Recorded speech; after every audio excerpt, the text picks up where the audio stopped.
क्या आप विश्वास करेंगे कि आज जिस पहाड़ में करोड़ों की शराब की खपत होती है, वहाँ कभी इसका नामो निशान तक नहीं था।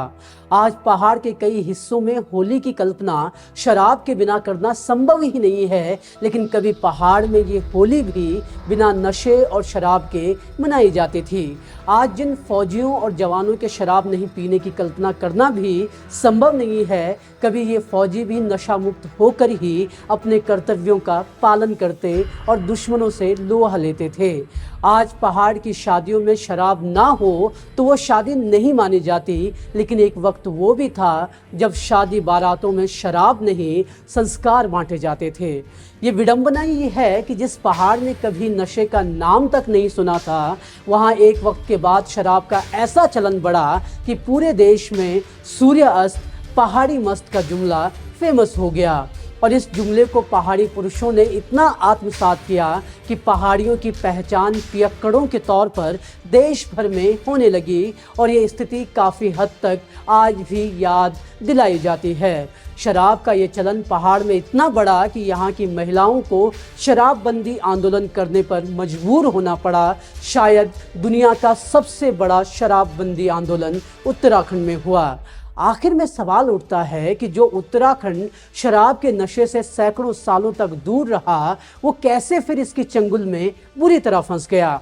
इस रिपोर्ट में आज बात करेंगे सूर्य अस्त और पहाड़ी के मस्त होने का। जानेंगे कि कैसे पहले अंग्रेजों ने और फिर भारत सरकार ने पहाड़ को नशे की फांस में फंसाने का काम किया। आपको बताएंगे कि कैसे बॉर्डर से घर लौटा फौजी दिदा अनजाने में ही सही, लेकिन नशे को पहाड़ तक पहुंचाने वाला सूत्र बना। नशा मुक्त पहाड़ के नशे में टुन्न होकर घूमने की पूरी कहानी जानिए इस रिपोर्ट में।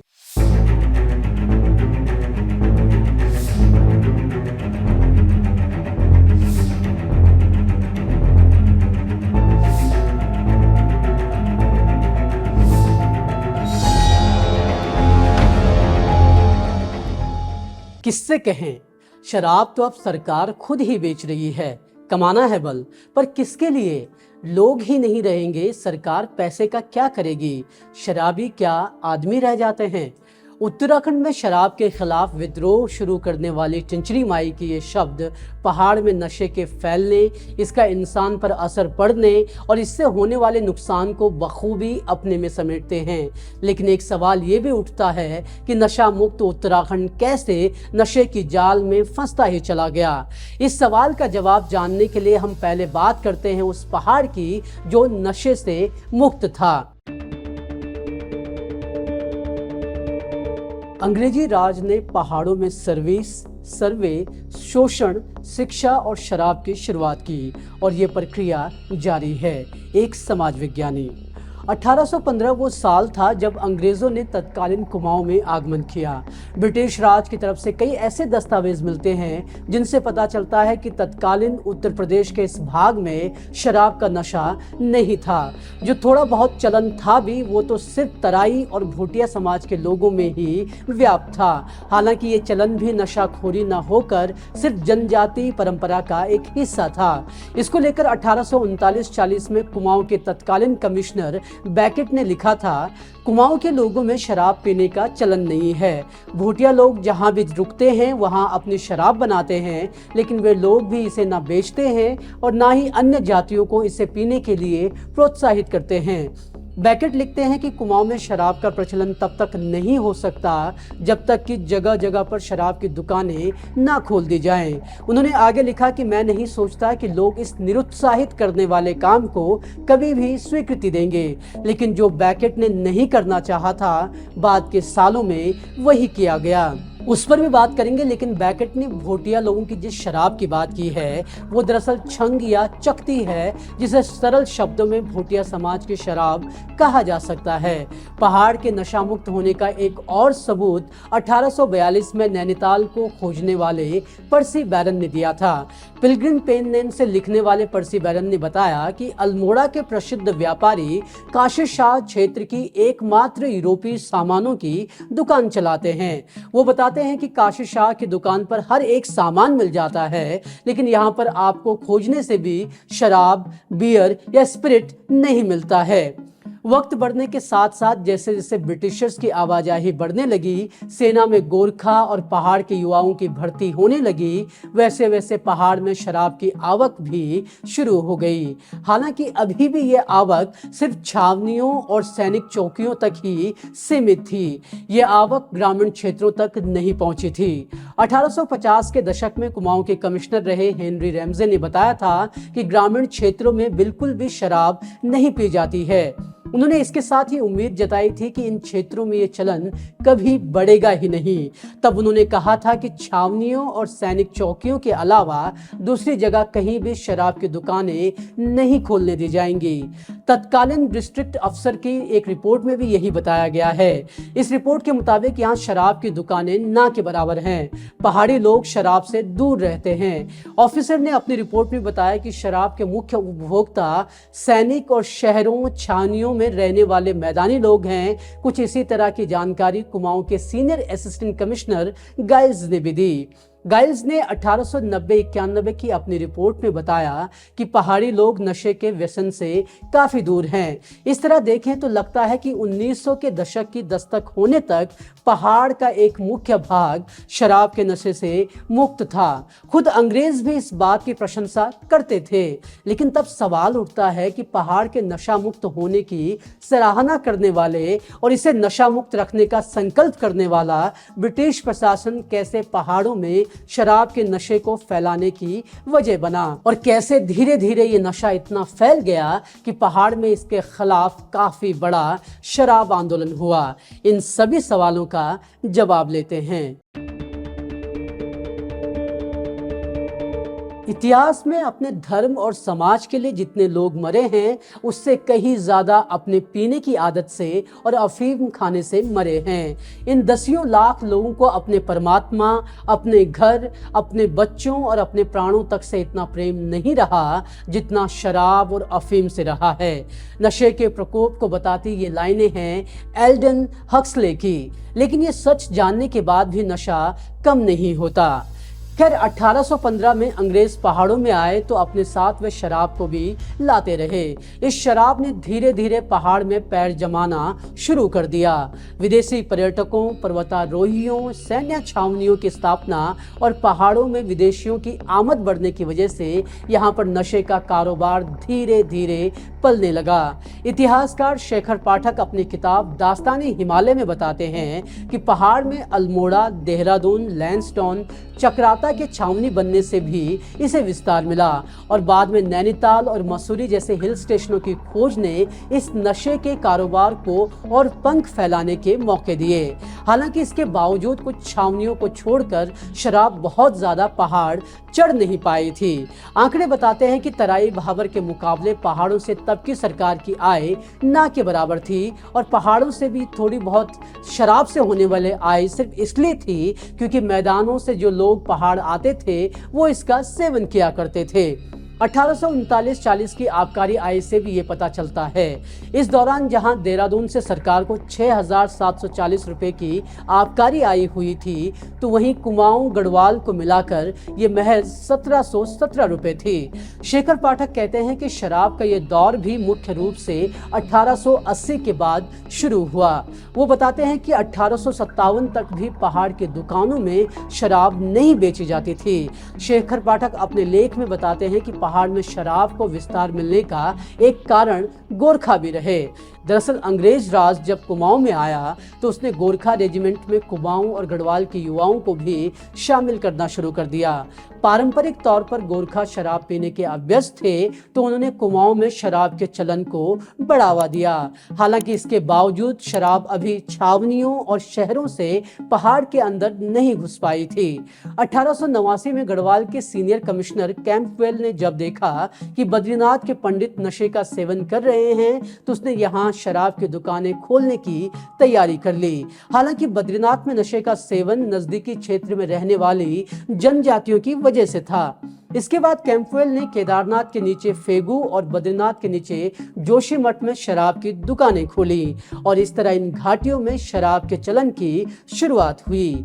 1890 आते आते छुट्टी पर घर लौटे सैनिकों ने चोरी छुपके ही सही शराब साथ में लानी शुरू कर दी। पहले जिस ब्रांडी का इस्तेमाल दवाई के तौर पर होता था, अब उसका सेवन नशे के तौर पर शुरू हो गया था और संभव है कि इनकी वजह से आसपास के गांवों में भी शराब के पहुंचने की शुरुआत हो गई। जैसे आज सरकार शराब को राजस्व यानी कि कमाई के लिए जरूरी बताती है, उस दौर में भी यही तर्क दिया जाता था। तब 1893 में अल्मोड़ा अखबार ने इस तर्क को नकारते हुए कहा था कि पहाड़ में नशे पर रोक लगनी चाहिए और सरकार को अपनी कमाई के लिए आम लोगों की जान पर नहीं खेलना चाहिए। 1890 के दशक तक भले ही शराब पहाड़ चढ़ चुकी थी, लेकिन ग्रामीण उत्तराखंड इसे आसानी से स्वीकार करने के लिए तैयार नहीं था। उसने इसका विरोध किया। 1880 में जब ग्रामीण उत्तराखंड में शराब की दुकानें खुली तो उनकी बिक्री इतनी कम थी कि वे दुकानें ही बंद हो गईं। 1907-8 में चौखुटिया में लोगों के विरोध की वजह से शराब की दुकानें बंद करनी पड़ी। 1920 के दशक तक भी पहाड़ शराब के नशे से काफी हद तक बचा हुआ था। इसका एक प्रमाण वोल्टन की रिपोर्ट में मिलता है। वोल्टन लिखते हैं कि पहाड़ी लोगों में नशों के लिए ज्यादा रुचि नहीं है और यहाँ से जो आबकारी आय प्राप्त होती है वो यात्रा मार्ग में नशीले पदार्थों की बिक्री की वजह से मिलता है। यदि सुरा, शराब, कच्ची का प्रचलन कुछ और वर्षों तक पहाड़ में रहा तो हम न रक्षा सेवा के लायक रह जाएंगे और ना ही 2 जून रोटी के कमाने के काबिल। सेना में शराब का चलन अंग्रेजों की देन है और इसे दूरस्थ गांवों में पहुंचाने का काम किया है छुट्टी पर आए सैनिकों ने, जिन्हें शराब साथ लाने की छूट है। दूसरे विश्व युद्ध के दौरान मैंने इटली के बर्फ से ढके पहाड़ों में सेवा दी है तो मिस्र के दहकते रेगिस्तानों में भी मैं तैनात रहा। मैंने भारत के कश्मीर, पुणे, मद्रास और गोवा में भी अपनी सेवा दी है, लेकिन मुझे कभी भी अपना काम करने के लिए शराब की आवश्यकता नहीं पड़ी। 28 साल के कार्यकाल में मैंने न सिगरेट पी है और ना ही शराब का स्वाद चखा है। बागेश्वर में सैनिक कैंटीन में 160 रुपए प्रति माह की पेंशन मिलती है, इसमें भी 105 रुपए की शराब दी जाती है। मैं रक्षा मंत्रालय से अपील करता हूं कि घर आने वाले सैनिकों को शराब न बांटी जाए और कैंटीन से सिर्फ जरूरत की चीजें ही दी जाएं। 1994 में स्वाधीन प्रजा में अल्मोड़ा की सैनिक कल्याण समिति के सचिव शेर सिंह नागरकोटी के इस पत्र से पता चलता है कि किस तरह सैनिकों को शराब को बढ़ाने का एक जरिया बनाया गया। वो शराब जिसने हमारे युवाओं को बाद में सेना के काबिल भी नहीं छोड़ा। खैर, जब पूरी दुनिया दूसरे विश्व युद्ध की जद में थी तब एक बार फिर अंग्रेजों ने पहाड़ियों की सेना में भर्ती तेज कर दी और इन भर्तियों में शराब को प्रमुखता से शामिल किया गया। शेखर पाठक बताते हैं कि गढ़वाल के कमिश्नर आर बर्नीट सहित दूसरे अफसर जब भी पहाड़ की तरफ जाते तो वो शराब के गैलन भरकर साथ लेकर जाते। बताया जाता है कि बर्नीट तो शराब पीकर नाचता भी था। आबकारी विभाग ने अफसरों को आदेश दिया था कि सभी सैनिकों को रम मुहैया की जाए। अगर रम खत्म हो जाती है तो उन्हें व्हाइट रम यानी ठर्रा दिया जाए। दूसरे विश्व युद्ध में सैन्य भर्ती को बढ़ावा देने के लिए जब गोचर मेले का आयोजन किया गया तो यहाँ पर शराब का सम्मान पूर्वक सार्वजनिक तौर पर प्रदर्शन किया गया। रानीखेत की बियर भट्टी का उत्पादन भी फौज लेती थी।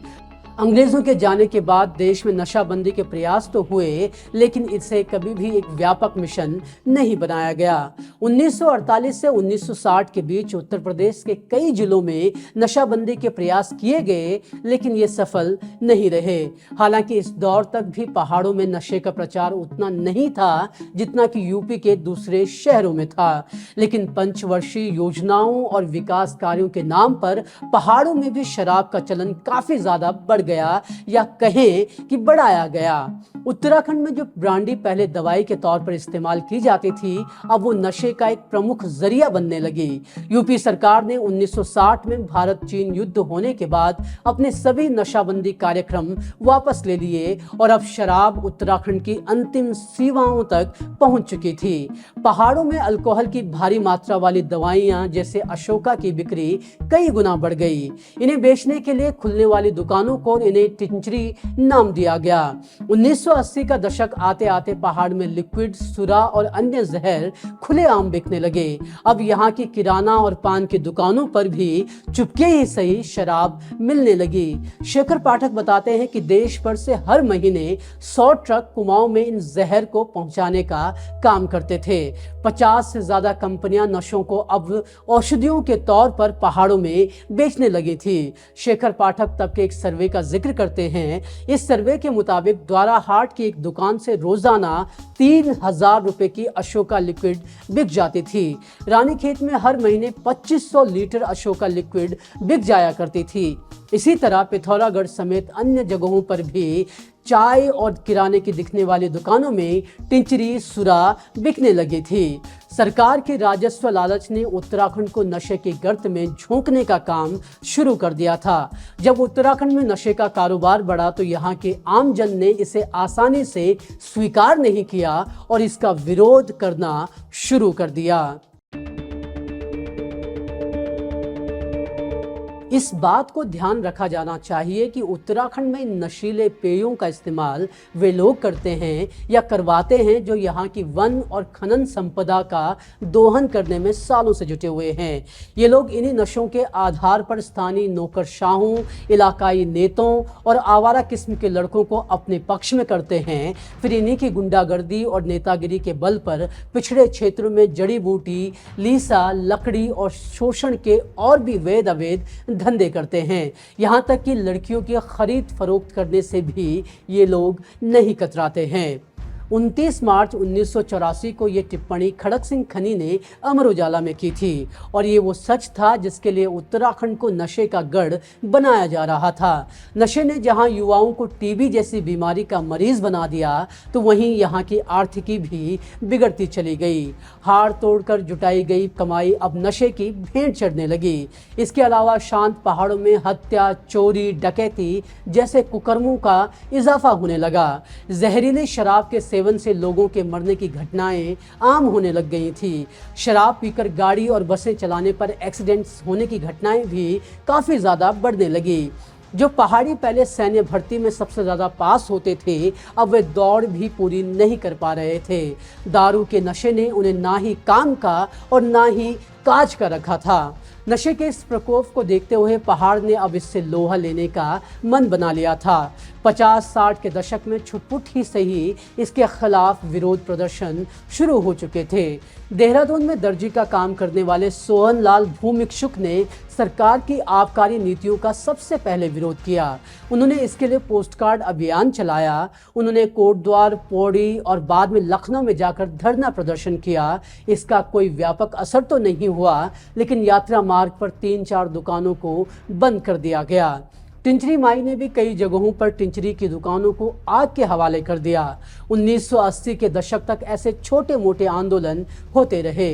1983 में उत्तराखंड संघर्ष वाहिनी ने इस आंदोलन को तेज करने का काम किया। अब पहाड़ की औरतें नशे के खिलाफ सड़कों पर उतर चुकी थी। अब नशा नहीं रोजगार दो आंदोलन के साथ पहाड़ की महिलाएं मजबूती से अपनी आवाज उठाने लगी थी। महिलाओं के साथ छात्र भी सड़कों पर उतर आए थे। कहीं किसी शराब बेचने वाले का मुंह काला किया गया तो कहीं पर सरकार के खिलाफ जुलूस निकाले गए। 17 जून 1984 को वो ऐतिहासिक प्रदर्शन भी हुआ जब बारिश के बावजूद हजारों लोग सड़कों पर उतरे। नशा नहीं रोजगार दो आंदोलन ने उत्तराखंड में काफी हद तक नशे को लेकर सरकार की नीतियों को बदलवाने में अहम भूमिका निभाई, लेकिन नशा उत्तराखंड में पूरी तरह खत्म नहीं हो पाया। आज भी इसका चलन काफी ज्यादा है। आज शराब की फैक्ट्रियां पहाड़ में खुद सरकार लगवा रही है। शराब को घर घर तक पहुंचाने का इंतजाम किया जा रहा है। अकूत पैसा कमाने के लिए शराब के धंधे को पहाड़ में बढ़ावा दिया जा रहा है और हम सब भी सरकार के इस परपंच में फंसकर भूलते जा रहे हैं कि हमारे पूर्वजों ने कभी शराब को हाथ तक नहीं लगाया था, क्योंकि उन्हें पता था कि नशा इंसान को खराब करने का सबसे बड़ा साधन है। आज उत्तराखंड में सिर्फ शराब नहीं बल्कि कोकीन, ड्रग्स जैसे नशे भी लगातार बढ़ रहे हैं। सरकार भले ही 2025 तक उत्तराखंड को नशा मुक्त करने का संकल्प ले, लेकिन शराब और नशों को बढ़ावा देकर वो इस काम को कैसे अंजाम देगी, ये सोचनीय विषय है। टिंचरी माई ने ठीक ही कहा था, शराब इंसान को इंसान थोड़े ही रहने देती है। टिंचरी माई के इन शब्दों पर ज़रा गौर से सोचिएगा और फिर तय कीजिएगा कि शादी बारातों में, कॉकटेल पार्टियों में क्या आपको शराब परोसनी चाहिए। जो युवा नशे के आदी हुए जा रहे हैं, उन्हें कैसे इस गर्त में जाने से बचाया जा सकता है, इस पर विचार किए जाने की ज़रूरत है। और अगर आप इस पर विचार करने के लिए सरकार पर निर्भर हैं, तो फिर आप गलतफहमी में ही रहेंगे। आपको सरकार को पूछना होगा कि नशा नहीं, रोजगार दिया जाए, विनाश नहीं, विकास किया जाए, तब जाकर कहीं सूरत बदल सकती है और आप अपने युवाओं को नशे के चंगुल से बचा सकते हैं।